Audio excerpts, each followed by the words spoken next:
कहानी में प्रयुक्त सभी पात्र, घटनाएं, नाम और परिस्थितियां काल्पनिक हैं। इस कहानी का किसी व्यक्ति विशेष से कोई संबंध नहीं है। कहानी का मतलब मनोरंजन से है, न कि किसी भावनाओं को ठेस पहुंचाना। अकबर बीरबल की कहानी। कहानी 8। कवि और अमीर आदमी। एक बार की बात है, एक प्रसिद्ध कवि था जो अपनी मीठी कविताओं के लिए जाना जाता था। उसकी कविताएं सुनकर लोग खुश हो जाते थे, लेकिन बदकिस्मती से उसकी आर्थिक स्थिति बहुत अच्छी नहीं थी। वह अपनी रोजमर्रा की जरूरतों को पूरा करने के लिए धनी लोगों के दरवाजे खटखटाता और अपनी कविताओं के माध्यम से उनका मनोरंजन करता, इस उम्मीद में कि वे उसे कुछ इनाम देंगे।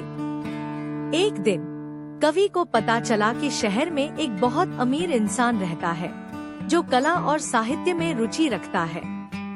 कवि ने सोचा कि अगर वह उस अमीर व्यक्ति को अपनी कविताएं सुनाए तो शायद उसे अच्छा इनाम मिल जाए। यही सोचकर वह उस धनवान व्यक्ति के घर पहुंचा। धनवान व्यक्ति वास्तव में बहुत कंजूस था, लेकिन उसे दूसरों का फायदा उठाने में मजा आता था। कवि ने अपनी सबसे बेहतरीन कविताएं सुनाई, जिनमें प्यार, प्रकृति, जीवन के अनुभव और समाज की सच्चाइयां समाई हुई थी। धनवान ने कविताएं सुनकर वाहवाह की, खुश होकर तालियां बजाईं और बोला, कवि साहब, आपकी कविताओं ने मेरा दिल खुश कर दिया। कल फिर आना, मैं तुम्हें खुश कर दूंगा। कवि को लगा कि शायद धनवान उसे कल कोई अच्छा इनाम देगा। वह उत्साहित होकर अपने घर चला गया और अगले दिन का बेसब्री से इंतजार करने लगा। अगले दिन कवि फिर उस धनवान के घर पहुंचा। उसे पूरी उम्मीद थी कि आज उसे कुछ अच्छा इनाम मिलेगा। धनवान मुस्कुराते हुए बोला, सुनो कवि साहब, जैसे तुमने कल मुझे अपनी कविताएं सुनाकर खुश किया था, वैसे ही मैंने तुम्हें बुलाकर खुश कर दिया। तुमने मुझे कुछ नहीं दिया था, इसलिए मैं भी तुम्हें कुछ नहीं दे रहा। हिसाब बराबर हो गया। कवि यह सुनकर दंग रह गया। उसे बहुत दुख हुआ कि उसकी कला को इस तरह अनदेखा किया गया।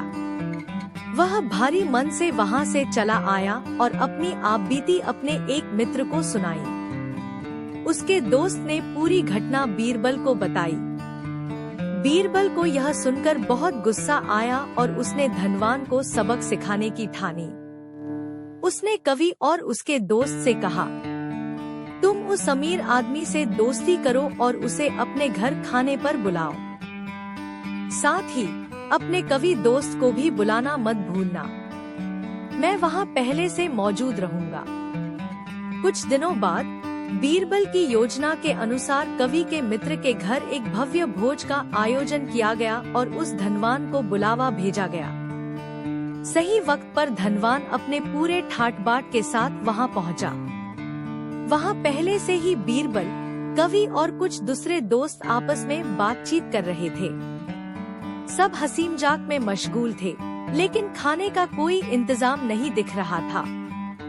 धीरे धीरे समय बीतने लगा, लेकिन खाने पीने का कोई नामो निशान नहीं था। धनवान को भूख लगने लगी। वह बेचैन होकर इधर उधर देखने लगा। आखिरकार उससे रहा नहीं गया और उसने पूछा, भोजन का समय तो कब का हो चुका, क्या हम यहाँ खाने नहीं आए हैं? बीरबल मुस्कुराकर बोले, खाना?